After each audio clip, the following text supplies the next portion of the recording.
அறிவே மனம். உங்கள் உளவியல் சகோதரி எம்எஸ்கே பிரியா. இன்றைய காலகட்டத்தில் போதை பழக்கம் அப்படிங்கிறது அதிகமாயிட்டே வருது. ட்ரக் அடிக்ஷனாக இருக்கான், ஆல்கஹால் இந்த மாதிரி. அப்போது மாணவர்களும் இளைஞர்களும் போதைக்கு அடிமையாவது அப்படிங்கிறது அதிகமான சூழ்நிலையில் அவர்களுடைய உடல், மனம் மற்றும் சமூக ரீதியான பிரச்சனைகளும் சிக்கல்களும் ஏற்படும் பாதிப்புகளும் அதிகமாகி கொண்டே வருகிறது. இதற்கெல்லாம் என்ன காரணம்? ஏன் இவர்கள் இந்த போதை, அதாவது ட்ரக்கு, ஆல்கஹால் இப்படி இதுக்கு அடிக்ஷன் ஆகுறாங்க அப்படின்னு பார்த்தோம்னா 2 வகை. ஒன்று, மாணவ பருவத்தில் இவர்கள் அதனுள் சென்றது. இன்னொரு வகை, குடும்ப ரீதியாக டிஎன்ஏ என்று சொல்லக்கூடிய பரம்பரை ரீதியாக வரக்கூடிய செயல்பாட்டினால் ஒன்று. அப்போது மாணவர்கள் ஸ்டேஜில் இவர்களை ஏன் மாணவ பருவம் அப்படின்னு சொல்கிறது ஒரு 13 வயது கிராஸ் ஆனாலே மாணவர்கள் பருவம்தான். இந்த மாணவர் பருவத்தில் இவங்களுக்கு இது எப்படி தோணுச்சு? அப்போ இவங்களுக்கு ஏன் இந்த ட்ரக்குக்கு போனாங்க, ஏன் இந்த ஆல்கஹால்குள்ளே போனாங்க அப்படின்னு பார்த்தோம்னா, அதுதான் குடும்ப ரீதியாக ஒன்று, இல்லை இன்னொன்று இவர்களுடைய சந்தோஷத்துக்காக ஒன்று. 2 வகை. அப்போ இந்த மாணவர்கள் ஸ்டேஜில் எப்படி இதுக்குள்ளே போனாங்க அப்படின்னு பார்த்தோம்னா, இவர்களுக்குள் இருக்கும் சக மாணவர்கள் யாராவது ஒருத்தர் இது இந்த மாதிரி இருக்கும், இப்படியெல்லாம் இருக்கும்னு சொன்னால் அதை கேட்டுட்டு நாமும் இதை அனுபவித்து பார்த்தால் என்ன அப்படின்னு ஒரு ஜாலிக்காக ஃபஸ்ட்டு அதை டேஸ்ட் பார்க்குறக்காக போவாங்க. அடுத்தது பார்த்தோம்னா, லைஃப்பை இது கூட என்ஜாய் பண்ணாட்டி என்ன அப்படின்னு சொல்லி அதை ருசித்து பார்க்குறக்காக போவாங்க. இது இவங்களுக்கு பிடித்து போயிடும். தொடர்ந்து இது வீட்டுக்கு தெரியாமல், மற்றவங்களுக்கு தெரியாமல் மறைமுகமாக ஒளிந்து மறைந்து இந்த செயல்கள் செஞ்சுட்டு இருக்கும்போது இந்த மறைத்து செய்யும் செயலானது இவங்களுக்கு ரொம்ப பிடிச்சு போய் இதைய ருசிக்க இவங்களுக்குள்ளே போயிட்டே இருக்கிறாங்க. என் வாழ்க்கை என் சுதந்திரம் அப்படின்னு சொல்லிக்கிட்டு, என் வாழ்க்கை நான் என்ஜாய் பண்ணுறதுக்கு தான் இருக்கேன், இது கூட அனுபவிக்காட்டி என்ன, இது கொஞ்ச நாள் பெருசாகி விட்டுருவோமே அப்படின்னு சொல்லிட்டு இதில் போய் அடிமையாயிடுறாங்க. அடுத்தது, இவர்களுடைய பெற்றோர்களிடத்திலோ அல்லது உறவினர்கள் அப்படின்னு சொல்லக்கூடிய அத்தை, மாமா, சித்தி, சித்தப்பா, அண்ணன், தம்பி இப்படி யாராவது ஒருத்தர் இந்த மாதிரி ஆல்கஹால்க்கோ ட்ரக்குக்கோ அடிக்ஷன் ஆயிருந்தாங்கன்னா அவங்கள மாதிரி நம்மளும் செஞ்சு பார்த்தா என்னன்னு சொல்லி இதுக்குள்ளே போய் மாட்டிக்கிறாங்க. நிறைய பேர் இதிலிருந்து வெளியில் வர முடியாமல். இப்போ இதிலிருந்து மீண்டு வர்றதுக்கு தான் எங்களுடைய நிறுவனம் எம்எஸ்கே லைஃப் கிளினிக் ஃபவுண்டேஷன் உளவியல் பகுப்பாய்வு மற்றும் உளவியல் சிகிச்சைகளை கொடுத்து கொண்டு வருகின்றோம். அடுத்தது பார்த்தோம்னா, இவங்க போதைக்கு அந்த ட்ரக்கு, ஆல்கஹால் இந்த மாதிரி போதைப் பொருட்கள் நிறைய இருக்குது. இந்த மாதிரி இதில் அடிமையாயிட்டாங்கன்னா இவங்களுக்கு உடல் பாதிப்பும் வரும், மன பாதிப்பும் வருகிறது, உறவு பாதிப்பும் வருகிறது, பொருளாதாரத்திலையும் பாதிப்பு வருகிறது, வேலை சார்ந்த பாதிப்பும் வருகிறது. இவர்களுக்கு செயல்படும் திறனும் குறைந்து விடுகிறது. இவங்கனால இயல்பாக சிந்திச்சு எந்த செயலுமே செய்ய முடியாமல் இவங்க கற்பனைக்குள்ளேயே வாழ ஆரம்பித்துடுவாங்க. சந்தோஷத்தை மட்டுமே பார்த்து எங்கே கிடைக்கும், தனக்கு சுயநலமான மகிழ்ச்சி எங்கே கிடைக்கும் அப்படின்னு சொல்லி இந்த போதைக்குள்ளேயே போய்கிட்டு இருப்பாங்க. அடுத்தது பார்த்தோம்னா, இந்த போதை பழக்கம் அப்படிங்கிறது இப்போ டீனேஜ் வயசில் இருந்தே அதிகமாயிட்டு வருது. அதாவது 14 வயதில் இருந்தே இவங்களுக்கு நிறைய இந்த போதை அப்படிங்கிறது அதிகமாயிட்டு வருது. இதற்கு அவர்கள் சொல்லும் காரணம் என்னன்னு பார்த்தோம்னா, அந்த டீனேஜ் அப்படின்னு சொல்லக்கூடியவங்க ஒரு சிலர் போதைக்கு அடிமையானவங்க வர்றாங்க. பெற்றோர்கள் கூட்டிகிட்டு வர்றப்ப இவங்க ஏன் இப்படியெல்லாம் நீ போன அப்படின்னு கேட்டால் அதுக்கு அவர்கள் சொல்லக்கூடிய பதில்கள் பார்த்தோம்னா, என் நண்பர்கள் எல்லாம் இதை பற்றி சொன்னாங்க, அவர்கள் என்னையும் நீயும் வான்னு சொன்னாங்க, என் ஃப்ரெண்ட்ஷிப் எனக்கு வேணுங்கிறக்காக அவங்க கூட நான் இருந்தால் தான் பிரேக் ஆகாமல் இருக்கு என்னோடய ஃப்ரெண்ட்ஷிப்பு அப்படின்னு சொல்லிட்டு ஆண்களானாலும் சரி பெண்களானாலும் சரி என் நண்பர்களுக்காக எங்களுடைய ஃப்ரெண்ட்ஷிப் கட் ஆகக்கூடாதுங்கிறக்காக நான் இது செய்தேன் அப்படின்னு சொல்கிறாங்க. இன்னும் ஒரு சிலர் என்ன சொல்கிறாங்கன்னா, மற்றவர்களைப் போல் நானும் செய்தால் தவறு இல்லை என்று சொல்கிறார்கள். இன்னும் ஒரு சிலர் சொல்கிறது பார்த்தா, எப்படி இருக்குது என்ன டேஸ்ட்டு பார்க்கலாம் அப்படிங்கிறதுக்காக செஞ்சேன். இது எனக்கு ரொம்ப பிடிச்சு போயிடுச்சு. அதனால நான் எனக்கு இதுதான் உலகம், இதுதான் வாழ்க்கை. எனக்கு என் பெற்றோர்கள் செய்து கொடுப்பதை விட, என் பெற்றோர்கள் எனக்கு அ பொருட்கள், உணவு, உடை எல்லாம் கொடுப்பதை விட, எனக்கு இது மிகவும் சந்தோஷத்தை கொடுக்குதுன்னு சொல்றாங்க. இதை அனுபவித்தால் தவறு என்ன என்று இன்னும் சில மாணவர்கள், இளைஞர்கள் சொல்கிறாங்க. அடுத்தது பார்த்தோம்னா, இந்த வளரும் டீனேஜ் என்று சொல்லக்கூடிய இந்த வயதில் ஹார்மோன் சேஞ்ச் அப்படிங்கிறது வரும். இந்த 13 வயது கிராஸ் ஆனாலே அவரவர்களுடைய உடலில், உள்ளத்தில், எண்ணத்தில், செயலில் மாற்றங்களும், வளர்ச்சிகளும் வரும்போது, அந்த ஹார்மோன் அந்த பற்றிய அந்த ஆர்வமும், ஆசையும் இவர்களை தூண்டிவிடும் செயலாக ஒரு சில செயல்களை செய்ய, அதை ரசித்து ருசித்து பார்ப்பதற்காகவும், அதை தெரிந்து கொள்வதற்காகவும், அவற்றினை அனுபவிப்பதற்காகவும், உணர்ச்சியை கட்டுப்படுத்துவதற்காகவும், உணர்ச்சியை அதிகப்படுத்துவதற்காகவும், அதற்குள் அந்த ட்ரக், ஆல்கஹால் அப்படின்னு சொல்லக்கூடிய, இன்னும் அதிகமாக சொல்லக்கூடிய போதைப் பொருள்களில் போய் அந்த கற்பனை பிடித்து போய் அதற்குள்ளேயே வாழ, வளர பழகிக் கொள்கிறார்கள். அப்போ இந்த மாணவர்கள், இளைஞர்கள் என்று சொல்லக்கூடிய இந்த சிறு வயதிலேயே இவர்கள் ட்ரக் அப்படிங்கிறதுக்குள்ள போய் அடிக்ஷன் ஆகுறப்ப, இவர்களுடைய நடை, உடை, பாவனை அத்தனையும் மாற்றங்கள் ஏற்படும்போது, பிஞ்சிலேயே பழுத்துருச்சுன்னு சொல்லுவாங்க. அந்த மாதிரி சிறு வயதிலேயே இவர்கள் எல்லாத்தையுமே அனுபவித்து, தன்னுடைய வாழ்க்கையை வாழ முடியாமல் தன்னைத்தானே வருத்திக் கொண்டு, பெற்றோர்களையும் உடன் பிறந்தவர்களையும் வருத்தக்கூடிய செயல்பாட்டுக்கு தள்ளிவிடுகிறார்கள் இந்த மாணவர்களும், இளைஞர்களும். இந்த ட்ரக் அடிக்ஷன் பர்சன் அப்படிங்கிறவங்க அதிலிருந்து மீண்டு வர்றதுங்கிறது மிகவுமே கடினமான ஒரு செயல். இவர்களுக்கு குடும்ப வாழ்க்கை மற்றும் கணவன், மனைவி, குழந்தைகள், பெற்றோர்கள், உடன் பிறந்தவர்கள் இவர்களின் மீது எந்தவித ஒரு நாட்டமும் வராது. அவர்கள் தன்னுடைய சுயநலத்துக்காக கணவன், மனைவியிடம் இருப்பார்கள். குழந்தைகளை ஒரு பொறுப்பாக கூட நினைக்க மாட்டார்கள். பெற்றோர்களுக்கு செய்ய வேண்டிய கடமைகள் கூட செய்ய முன்வர மாட்டார்கள். உடன் பிறந்தவர்களை ஏளனமாக பார்ப்பார்கள்.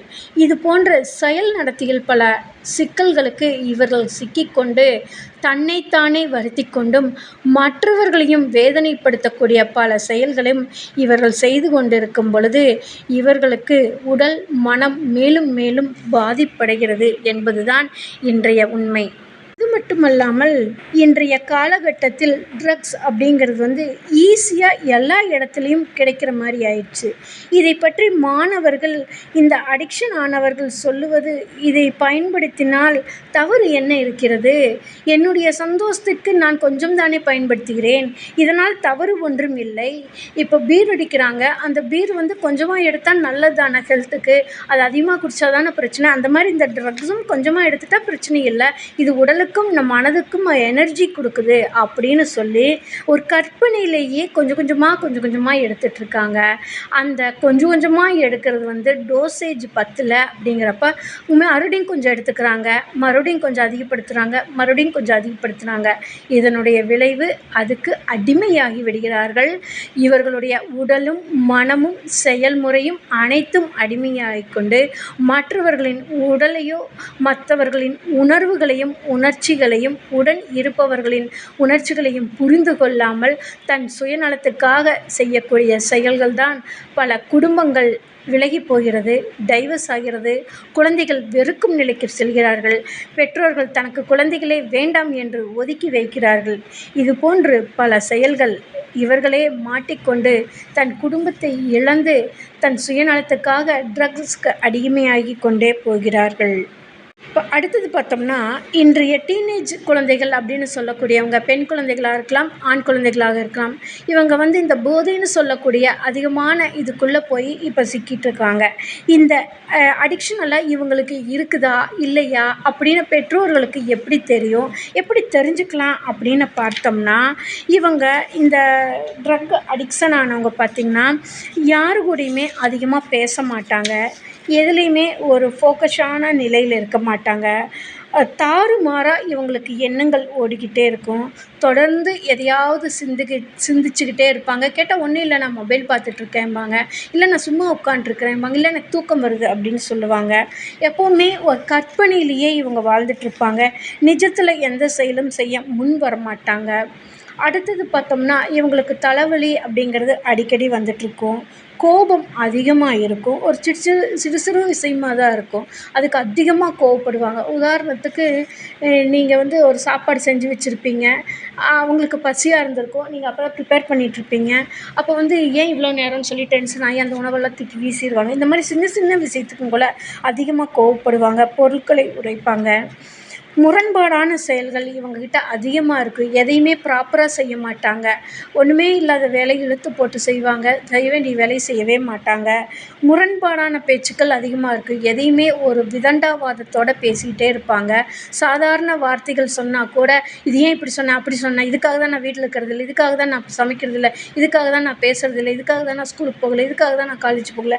இதுக்காக தான் நான் வேலைக்கு போகல." இப்படின்னு முரண்பாடான சொற்களை பயன்படுத்தி வேதனைப்படுத்துவாங்க. எப்பவுமே அதிகமா மொபைல் பயன்படுத்திக்கிட்டே இருப்பாங்க. அடுத்தது பார்த்தோம்னா, இரவுல வந்து அடிக்கடி நண்பர்கள் வீட்ல போய் நான் ஸ்டே பண்ணிக்கிறேன் அப்படின்ட்டு போவாங்க. அடுத்தது பார்த்தோம்னா, ஒரு மந்த தன்மையிலே இவங்க செயல்பட்டுட்டே இருப்பாங்க. ஒரு சுறுசுறுப்பே இல்லாம இருப்பாங்க. எப்பவுமே ஒரு சோகமா இருக்கிற மாரி இருப்பாங்க. இவங்களோட பேச்சுல பார்த்தோம்னா, ஒரு எனர்ஜியே இருக்காது. அப்படியே ஹாஸ்பிட்டல் ஐசியூ வார்டுல படுத்துட்டு இருந்துட்டு பேசுற மாரி பேசுவாங்க.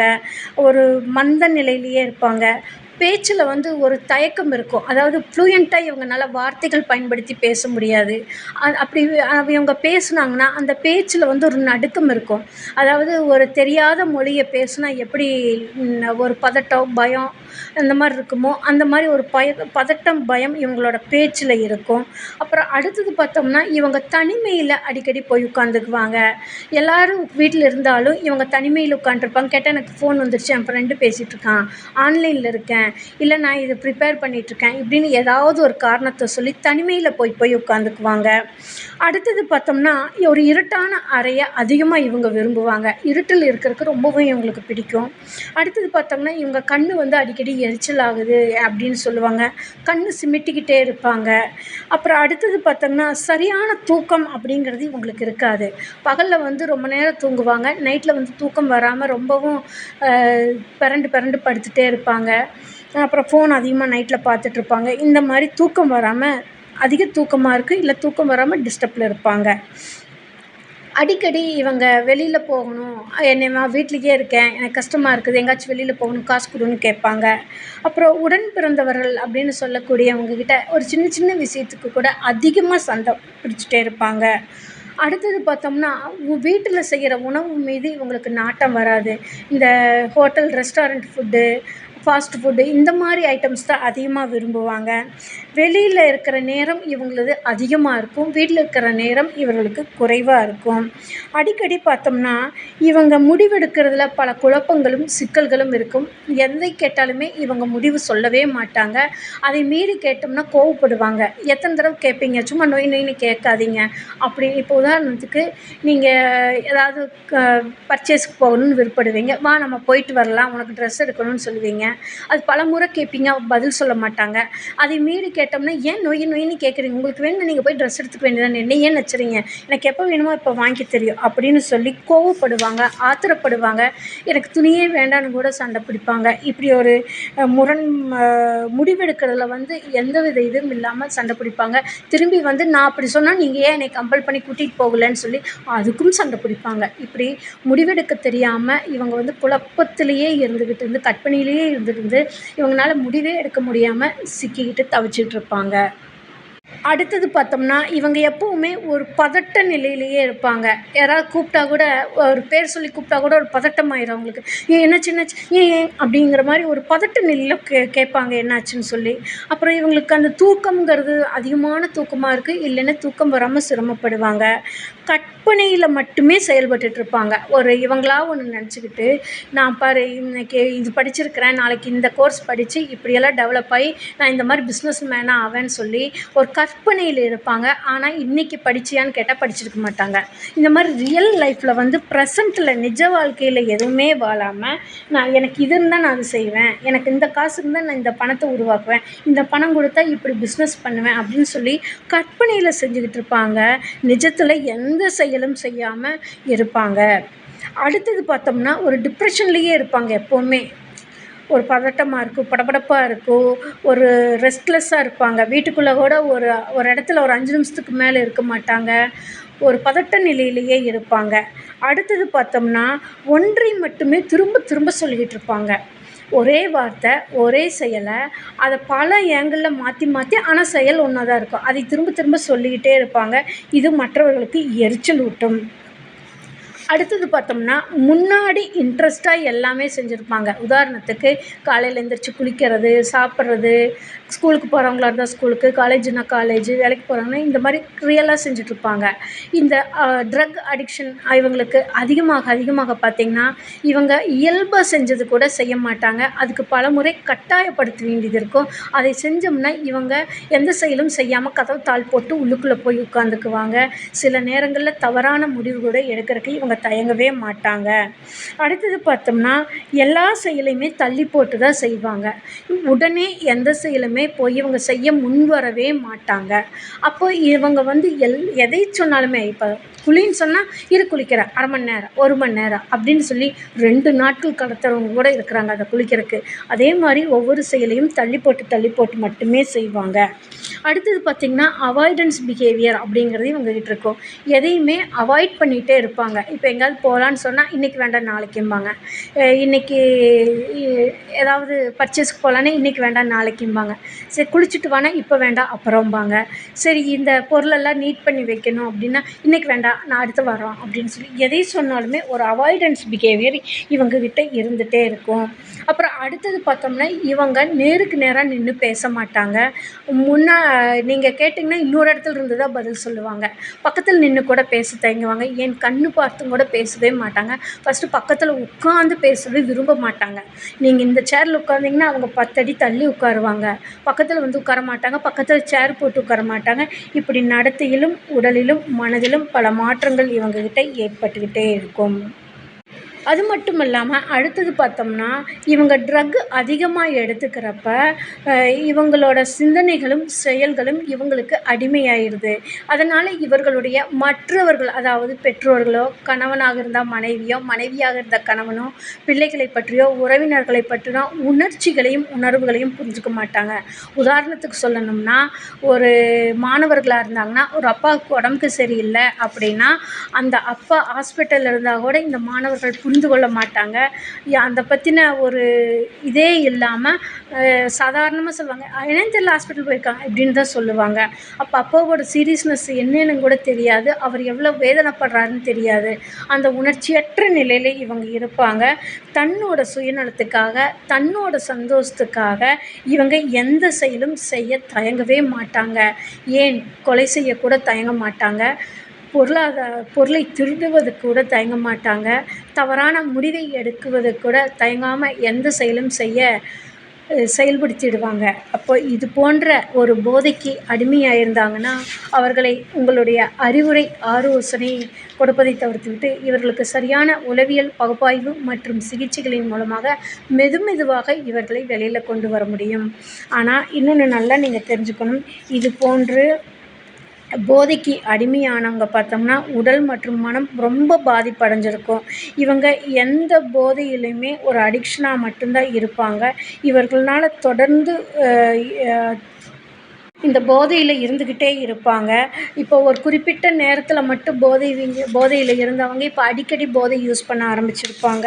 இது போன்று அவர்களுக்கு இருந்துச்சுன்னா அது அவர்களுடைய மனதை நலத்தை பாதிக்கும். தொடர்ந்து இது அதிகமாகும்போது தான் இவர்களுக்கு மனநல பிரச்சனைகளாகவும் தீர்க்க முடியாத பிரச்சனைகளாகவும் மாறிவிடுகிறது. அப்போ இவங்க வந்து ஆரம்ப காலகட்டத்திலேயே பெற்றோர்கள் இது தெரிஞ்சுக்கிட்டாங்கன்னா, இது இப்போ சொன்ன சிம்டம் எல்லாம் தெரிஞ்சது அப்படின்னா நீங்களா ஒரு முடிவு எடுத்துக்கிட்டு ஒரு செயலை செய்யாமல் அதற்கான உளவியல் நிபுணர்களிடம் பகுப்பாய்வு மற்றும் சிகிச்சைகள் செய்து இவர்களை மெதுமெதுவாக இதிலிருந்து கொண்டு வருவதற்கான உளவியல் பகுப்பாய்வு மற்றும் சிகிச்சைகளின் மூலமாக கொண்டு வர முடியும். ஆனால் இந்த போதைக்கு அடிமையானவங்க எந்தவித ஆலோசனைக்கும் வரமாட்டாங்க, எந்தவித சிகிச்சையும் எடுத்துக்க மாட்டாங்க. உதாரணத்துக்கு காய்ச்சல் வந்தால் கூட டாக்டர்கிட்ட போக மாட்டேன்பாங்க. அது தானாக சரியாயிடும், நீ என்னை பக்கத்தில் இருந்து கவனிச்சுக்கோன்னா பெற்றோர்களை கட்டாயப்படுத்துவாங்க. இல்லைன்னா அதை மீறி சொன்னால் பெற்றோர்களை வன்முறையில் ஈடுபடுவாங்க பெற்றோர்களிடத்தில். அப்போ இந்த மாதிரி செயல்கள் இவர்களிடத்தில் அதிகமாக இருக்கும். இவர்களை பெற்றோர்கள் மூலியமாக கொஞ்சம் கொஞ்சமாக சரி பண்ணி இயல்பான நிலைக்கு கொஞ்சமாக அவர்களை கொண்டு வந்துட்டு அப்புறம் அவங்கள டைரெக்டாக அவங்கள கொண்டு வந்து ட்ரீட்மெண்ட் அதாவது பகுப்பாய்வு மற்றும் சிகிச்சைகள் கொடுப்பதன் மூலமாக இவர்களை மெதுமெதுவாக தான் கொண்டு வர முடியும். உங்களுடைய அவசரத்திற்கோ வேகத்திற்கோ அவர்களை கொண்டு வர முடியாது. அப்போது இந்த ட்ரக் அடிக்ஷன் அப்படின்னு ஆயிட்டாங்கன்னா அவர்கள் மீது கோபப்படுவதையோ ஆத்திரப்படுவதையோ எடுத்தெறிஞ்சு பேசுவதையோ தவிர்த்துவிட்டு இவர்களுக்கு எப்படி உளவியல் சிகிச்சை பகுப்பாய்வு கொடுப்பது என்பதை உளவியல் நிபுணர்களிடம் கேட்டு தெரிந்து கொண்டு இவர்களுடைய அந்த ட்ரக் அழுத்தம், அதாவது ஆழம் எவ்வளவு இருக்குது, அதோட எவ்வளோ டெப்த்தாக இருக்குதுன்னு தெரிஞ்சு அதை மெதுமெதுவாக கொண்டு வர்றதுக்கு உளவியல் சிகிச்சை மற்றும் பகுப்பாய்வு மூலியமாக பெற்றோர்களும் இணைந்து செயல்படும் பொழுது இவர்களை மெதுமெதுவாக இது போன்ற பாதிப்பிலிருந்து வெளியில் கொண்டு வர முடியும். இதற்கு தான் எங்களுடைய நிறுவனம் எம்எஸ்கே லைஃப் கிளினிக் ஃபவுண்டேஷன் வாழ்க்கைக்காக முதல் கிளினிக் ஆரம்பித்து ஒரு தனி மனிதனின் வளர்ச்சிக்கு தேவையான போதை பழக்கம் மற்றும் வளர்ச்சிக்கு தடையாக இருக்கக்கூடிய கல்வி, பொருளாதாரம், உளவியல் நலம், சமூக நலம் இவற்றில் எது தடையாக இருக்குதோ அந்த அத்தடைகளை கண்டறிந்து மாற்றியமைக்கத்தான் உளவியல் பகுப்பாய்வு மற்றும் உளவியல் சிகிச்சைகளை கொடுத்து கொண்டு வருகின்றோம்.